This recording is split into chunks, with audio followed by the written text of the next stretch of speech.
সামাজিক নিরাপত্তা ও উন্নয়নের অঙ্গীকার এই স্লোগানকে সামনে রেখে ঝিনাইদহে গ্রাম প্রতিরক্ষা দল ভিডিপি দিবস 2026 উদযাপন করা হয়েছে। সোমবার সকালে জেলা আনসার ও ভিডিপি কার্যালয় প্রাঙ্গণে বেলুন উড়িয়ে দিবসটির শুভ উদ্বোধন করেন জেলা কমান্ড্যান্ট মিজানুর রহমান।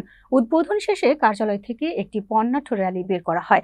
র্যালিটি শহরের প্রধান সড়ক প্রদক্ষিণ করে পুনরায় জেলা অফিস প্রাঙ্গণে এসে শেষ হয়। পরে অনুষ্ঠিত আলোচনা সভায় বক্তব্য রাখেন সদর উপজেলা আনসার ও ভিডিপি কর্মকর্তা আমিন উদ্দিন, শৈলকুপা উপজেলা কর্মকর্তা আব্দুল জলিল, মহেশপুর উপজেলা কর্মকর্তা শহীদুল ইসলাম, হরিণাকুণ্ড উপজেলা কর্মকর্তা হাসিবুল ইসলাম, শৈলকুপা উপজেলা আব্দুল জলিল, মহেশপুরের শহীদুল ইসলাম, হরিণাকুণ্ড হাসিবুল ইসলাম এবং আনসার ভিডিপি বাহিনীর বিভিন্ন পর্যায়ের সদস্য ও কর্মকর্তারা।